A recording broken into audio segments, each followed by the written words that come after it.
एका सुंदर बोट राईड साठी आपण सर्व रेडी व्हा। प्रवास करतो हे पाणी म्हणजे देवबाग गावातून वाहणारी कर्ली नदी। नदीचं नाव कर्ली नदी, परंतु नदीला मात्र नदीप्रमाणे गोड पाणी नाही। समुद्राजवळ आहे। समुद्राजवळ असल्यामुळे पूर्णपणे समुद्राचं खारं पाणी मिळतं आणि खाऱ्या पाण्यामुळे गावात याला नदी न म्हणता कर्ली खाडी म्हटली जाते। फक्त एक मिनिट।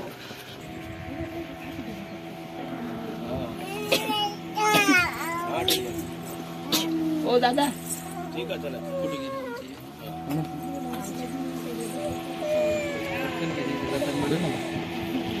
याला कर्ली नदी न म्हणता कर्ली खाडी म्हटली जाते।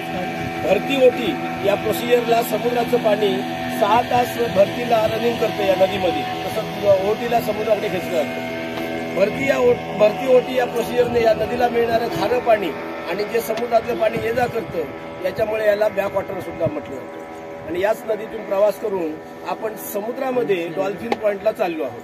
जाताना आपल्या रनिंग स्पेस दरम्यान काही पॉइंट आहे, त्या प्रत्येक पॉइंटची मी तुम्हाला सविस्तर माहिती देत हा प्रवास सुरू ठेवणार आहे।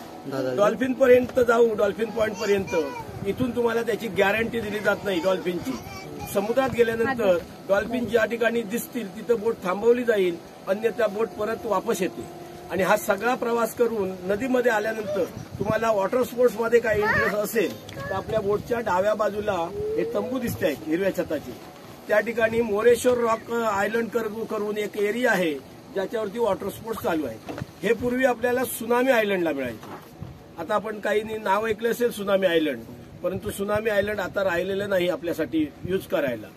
2004 सालचा हा विषय आहे। आपण टीव्हीवर बातमी ऐकली बघा, इंडोनेशियात भूकंप झाला, चेन्नईला खूप मोठी सुनामीची लहर येऊन बराच कहर करून गेली आणि याच पिरियडला आपल्या कोकण किनारपट्टीला तडाखा बसला। अरबी समुद्राला आलेल्या उंच ताकदवर लहरीच्या तडाख्याने देवबाग बीच, आता पुढे जाऊन आपण बीचची माहिती घेऊ, या देवबाग बीचची वाळू थोडी थोडी सरकत येऊन आपल्या बोट समोर या नदीच्या मध्यभागी येऊन साचली गेली। आता लो टाईड असल्यामुळे थोडीफार दिसते ती, आणि एवढी वाळू साचली, हाय टाईडला पाण्याची जी लेवल राहते त्यापेक्षा वाळूचा स्तर उंच झाला।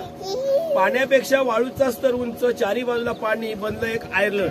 आणि आयलंड बनण्याचा प्रोसिजर सुनामीच्या एका रात्रीमध्ये घडला। सुनामीच्या एका रात्रीत बनलेलं आयलंड म्हणून गाववाल्याने त्या आयलंडला नाव दिलं होतं सुनामी आयलंड। सुनामी आयलंड नष्ट होत गेलं, साधारण 3 वर्ष पूर्ण होत झाली। आता मेच्या 16 तारीखला 3 वर्ष पूर्ण होत आहेत। एक तोक्ते नावाचं वादळ गेलं होतं 3 वर्षापूर्वी। तोक्ते नावाच्या वादळात ती वाळू जी सरकायला लागली सुनामी आयलंडची, एवढी उंची कमी झाली त्याची।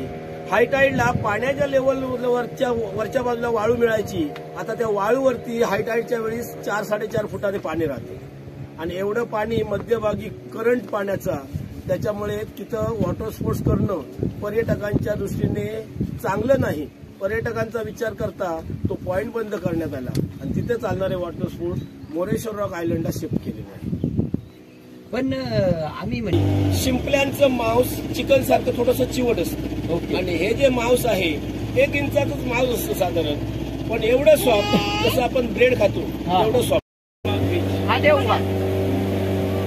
आपण क्रोकोडाईल बघितला तोंडातला भाग, त्याला आपण जो किनारा दिसतोय तो भोगवे बीच। नाही, आपण आलो तो कोणता बीच होता? आपण बीच वरून नाही, आपण नदीमधून आलो। आपण त्या पॉइंटला देवबाग सगळ्यांनी 1 मिनिट दोन्ही घालणार रे बाबा। आपलं तर घालायला तो हे अगोदरच नाही करता।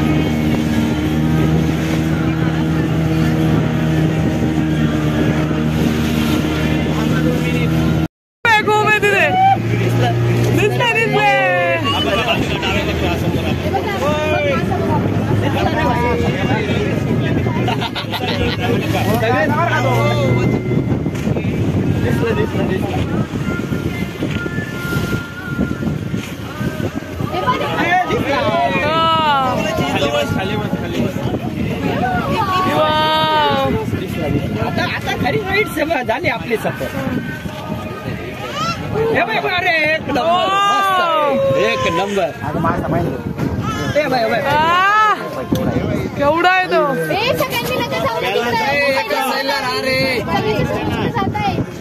खाली बस, खाली बस, मागे जायचं नाही तू। अरे अरे ती तिकडे चला ना दादा, तो तिकडे गेला बघा. अरे एक मिनिट बाबे.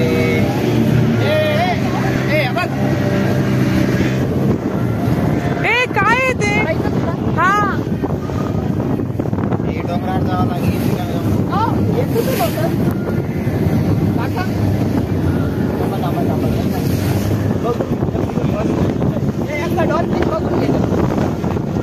तिथे थांबले ना लोक.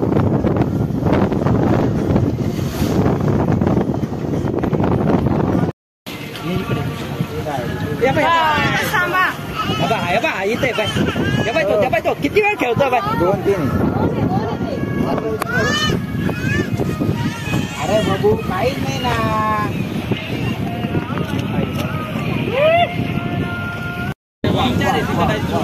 हे समोर आहे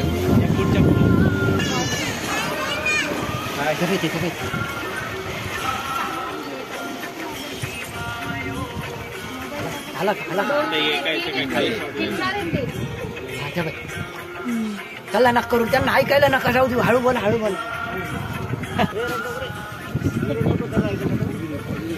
आला आपला व्हिडिओ. खाली जाणार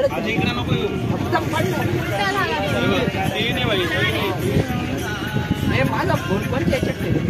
थांबरे बाबा, इथे डॉल्फिन आले तो काय फोन झाला.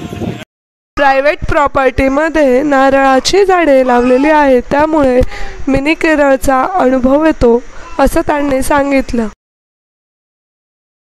बोट राईड झाल्यानंतर आम्ही पोहोचलो कोल्हापूरला देवीचे दर्शन घेण्यासाठी. तर कोल्हापूरला पोहोचल्यानंतर आम्ही एक 5 मिनिटाच्या अंतरावर मंदिर होतं, गाडी पार्किंग करून पायी मंदिरात गेलो आणि आईचं दर्शन घेतलं. आणि त्यानंतर मग बाहेर खूप सारे शॉप्स होते. शॉप्समध्ये खूप साऱ्या वेगवेगळ्या व्हरायटीच्या वस्तू होत्या आणि तिथे कोल्हापुरी साज, खणाचे ड्रेस असं बरंच काही होतं. तर मग आम्ही तिथून ज्याला जी हवी ती त्याने शॉपिंग केली आणि थोडा वेळ तिथे थांबलो आणि मग त्यानंतर आम्ही परत घरी यायला निघालो. तर आजचा व्लॉग तुम्हाला कसा वाटला नक्की कमेंट करा, लाईक करा, शेअर करा, चॅनलला सबस्क्राईब करायला विसरू नका.